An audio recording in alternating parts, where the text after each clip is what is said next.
Assalamualaikum warahmatullahi wabarakatuh. Kita lanjutkan kembali pembahasan vektor sekarang di bagian ketiga. Pada bagian ketiga ini akan mempelajari tentang kesamaan dua vektor, kemudian operasi pada vektor. Kesamaan vektor. Syaratnya panjang, nilai, atau besar, dan arahnya sama. Kita lihat ada dua buah vektor, vektor A dan vektor B. Ternyata setelah dihitung, vektor A itu 10 satuan besarnya, arahnya ke kanan. Sekarang kalau kita lihat vektor B-nya, kita dekatkan, ternyata juga sama, 10 satuan, arahnya pun sama dengan vektor A. Maka dapat dikatakan bahwa vektor A sama dengan vektor B. Operasi pada vektor mempelajari penjumlahan, pengurangan, perkalian dengan skalar. Semuanya itu memiliki sistem geometris dan komponen. Penjumlahan. Misal ada vektor A, ada vektor B seperti ini. Bagaimanakah penjumlahan antara vektor A ditambah vektor B? Metode yang pertama ada namanya metode segitiga. Kita tulis lagi atau kita gambarkan kembali. Vektor A-nya, vektor itu bisa kita pindah-pindahkan asal besar dan arahnya sama. Nah, tempelkan pangkal vektor B ke ujung vektor A. Kemudian kita tarik garis dari pangkal vektor A ke ujung vektor B. Itulah hasil dari penjumlahan antara vektor A dan vektor B. Besarnya berapa? Nanti tinggal diukur saja. Misalkan menggunakan penggaris A-nya berapa satuan, B-nya berapa satuan, nanti hasilnya akan berapa. Berbeda dengan skalar. Kalau skalar, 2 ditambah 3 hasilnya 5. Nah, kalau vektor A-nya 2, vektor B-nya 3, belum tentu hasil penjumlahan antara vektor A dan vektor B-nya adalah 5. Kemudian metode jajar genjang. Vektor A-nya kita gambarkan kembali. Nah, sekarang pangkal antara kedua vektornya kita satukan.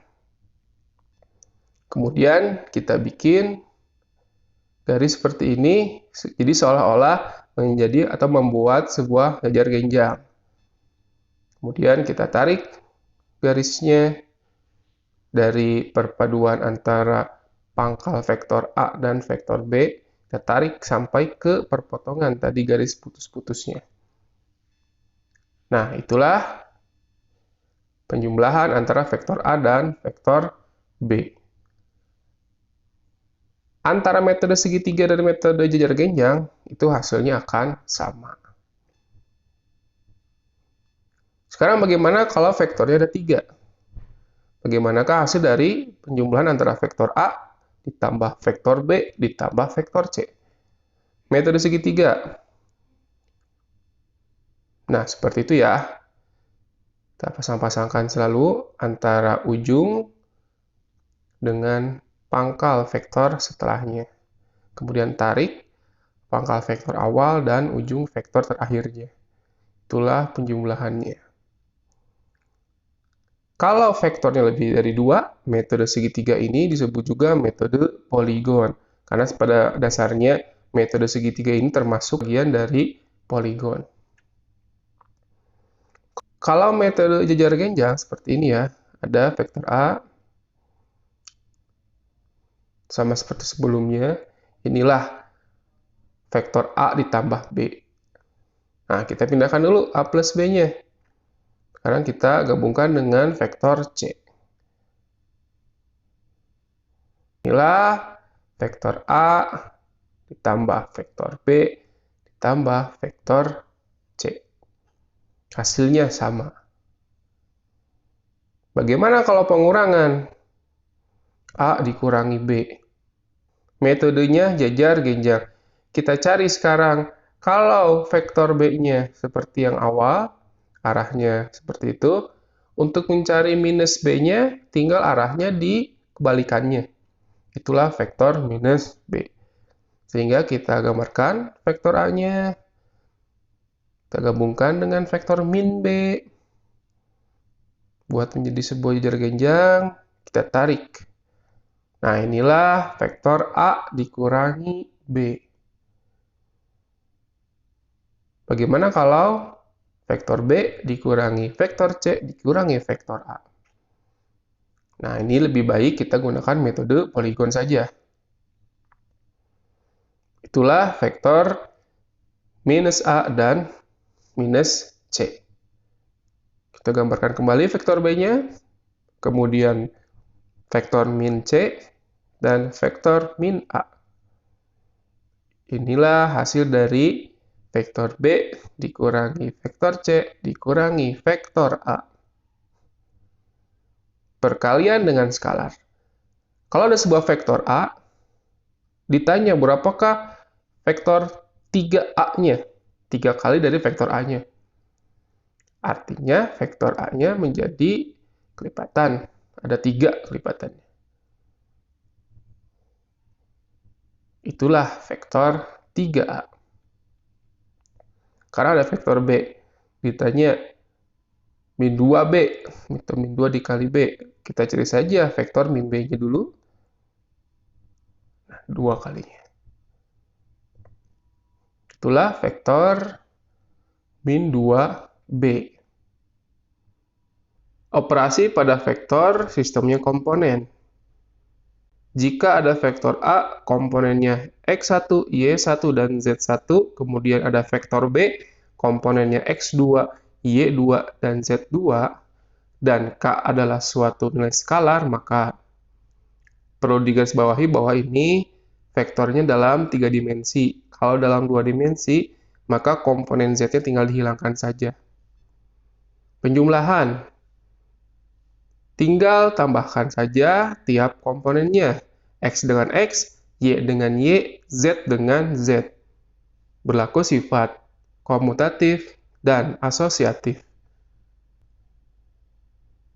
Pengurangan pun sama seperti penjumlahan, tinggal dikurangi antar komponennya. X dengan X, Y dengan Y, Z dengan Z. Sifatnya seperti ini. Kemudian perkalian dengan skalar. Jika ada skalar dikalikan dengan suatu vektor, maka tiap komponennya dikalikan dengan skalarnya. Sifatnya seperti ini. Contoh soal.